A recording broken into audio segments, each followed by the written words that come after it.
What's up, people? I'm Shaggy, the Opinionated Hippie, continuing my deep dive into Bruce Springsteen's Tracks 2, the recent box set release of 7 unreleased albums, or at least material recorded at the same time that possibly could have been packaged as an album but never was. This is the second disc in the box set, the Streets of Philadelphia sessions from 1993-94, when he did the Streets of Philadelphia song for the movie Philadelphia. Secret Garden is also in this sessions. I'm going to talk about this one, not play music from it. Then I'm going to rank and compare to the first one I already did, and then go on through the 7. Yeah, like that. So this is 10 songs, and these are all really super mid-tempo, kind of ballady, kind of slow, kind of all cut from the same fabric. These are all songs that I think if they were mixed into other albums in which you had like a rocker, something that's maybe energetic but not a rocker, and then one of these songs, maybe they will jump out a little bit more. But having 10 songs that for the most part kind of tread the same musical ground is a little samey after a while. There are 4 songs. I've only listened to it twice. I do not yet own this box set. A friend of mine does. He's letting me borrow 1 CD at a time, giving it a couple listens, then sharing you my thoughts. So there are 4 songs that immediately jumped out at me on that first listen. When I went back and listened to it, I think those 4 songs are the strongest songs. And I do think this is an album that could grow with repeated listens, but it is very much of a mood and of a tempo and of a vibe, and kind of like he cut X number of ballads and knew maybe 1 or 2 would work for this movie or for something, and the rest were just left behind, which is maybe why this wasn't released as an album. So anyways, 10 songs. The sound is all pretty good on this. The sound works. It's just what we're getting song-wise is really what makes or breaks this. Opens up with a song called Blind Spot. Starts off with some really nice, tasty drum machine action. Some really nice, warm keyboard sounds come in. It kind of sounds like and a number of these songs sound like sort of late period Dire Straits, like a ballad that you could find in Brothers in Arms or in On Every Street. Was On Every Street the live album, or was On Every Street the studio album? That last studio album, I think that was on every Street, right? What was the live album called? Don't remember.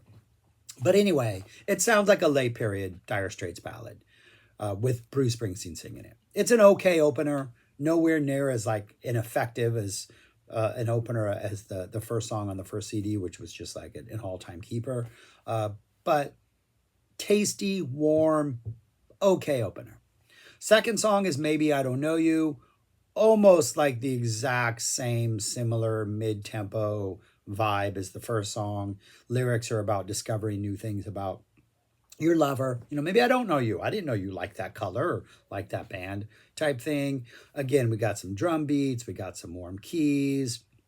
In this one, as in the first one, there's sort of some, I think in the first one, some tasty electric guitar that just kind of is in the background, kind of winding its way through the song. More prominent in this than the first one. Very tasty guitar playing. But the energy is pretty restrained and pretty subdued and pretty kind of just held back a little bit.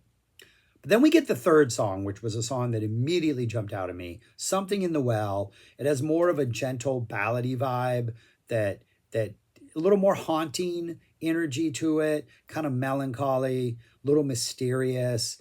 It's about having secrets. I think like the music works, like there's something in the well. There's some deep, dark secret that I've buried that you don't even need to know to really still love me.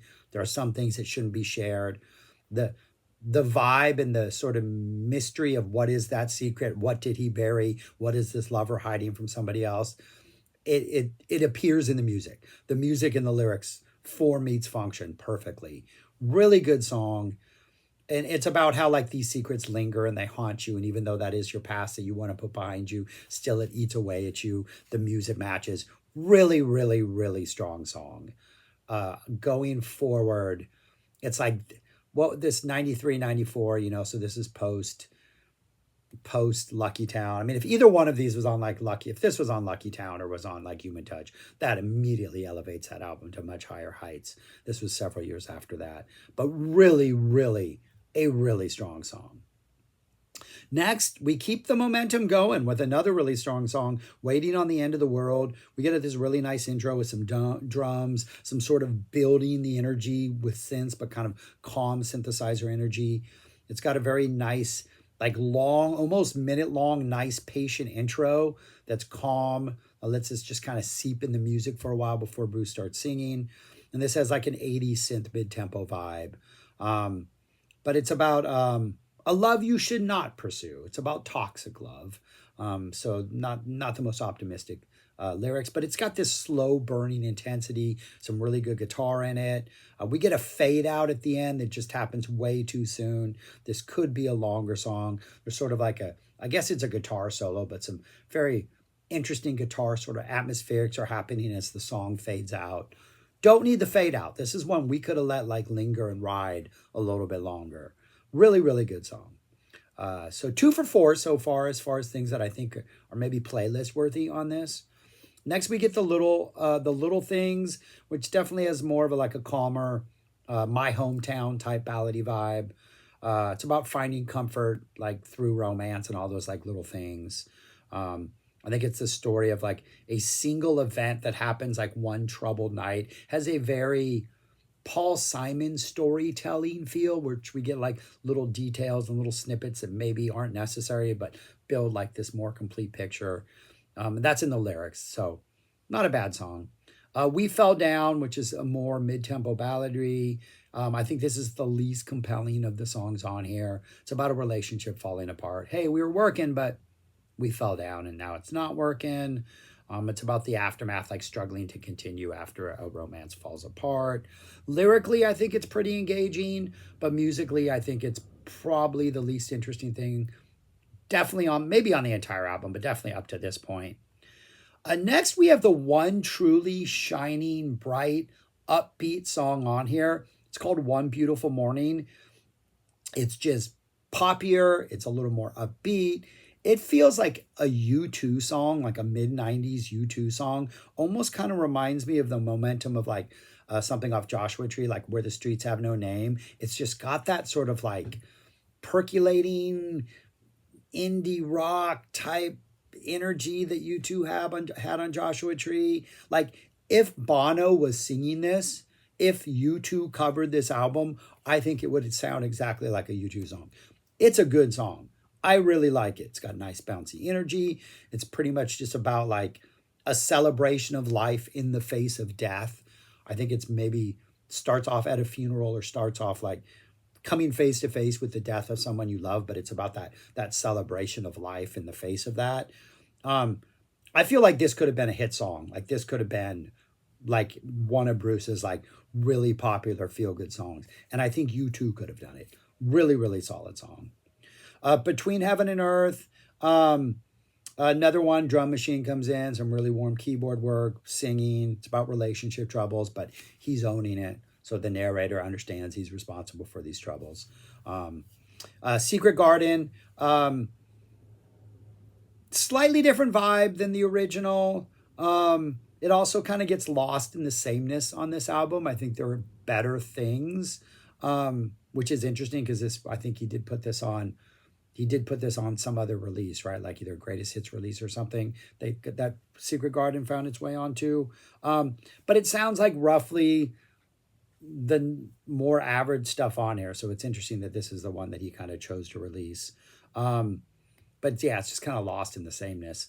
And then the last song is Farewell Party, which by far has the most intriguing lyrics of anything on here. So it almost seems like he was experimenting with writing more like poetic but mysteriously like weird poetic lyrics. He kind of mumbles through some of them. It almost seems like maybe he doesn't know what all the lyrics are at sometimes. I don't know if it's there is just a really weird mystery to whatever it is these lyrics are. I can't make out a good maybe quarter of them because of the way he's delivering them, but they don't feel like typical Springsteen lyrics. They feel a lot more like maybe he was experimenting with something and like Stream of Conscious wrote some weird stuff down. But it's kind of an interesting song, an interesting end to this disc, interesting different direction that Bruce could have possibly gone in lyrically. Almost like weird Like if he sat down with John Anderson from Yes and decided to write these weird, mysterious, but that were equally John Anderson, equally Bruce. At least what weirdness I can make out on this. But it's an interesting song. But I would say on this album, there really are only four songs that truly jump out.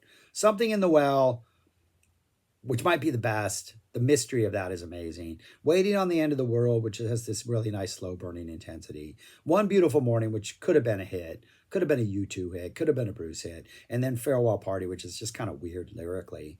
Kind of the same musical vibe as the rest of the stuff, but the lyrics really jump out. So I enjoyed it. I think it is one of those that I might like more and more over time as I just accept the fact that this is the vibe that it's going to be for the entirety of the album. This feels like a really good late night driving album when you just want that like something to engage with, but maybe it's calm and it's dark so you can like appreciate the subtleties. So I enjoyed it. If I were to rank this, and I do have to, that's the task I've given myself. With the other one I've already done, that's where I would rank it. I think the first one is higher. I think it's just more fun, that first one. There's like, I think 18 tracks on it, so there's more chances for it to hit. And that first one has a nice, I made a video of it if you're interested. It has a nice division.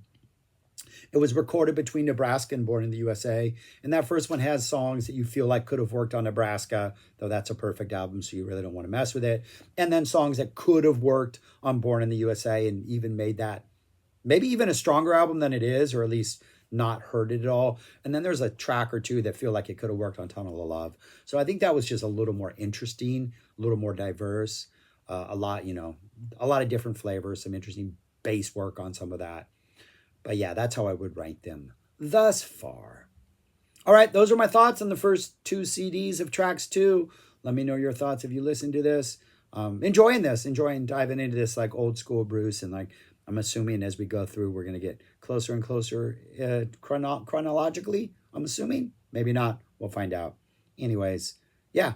All right. Thanks for watching. Subscribe, like, share, comment, and peace. Talk to you later.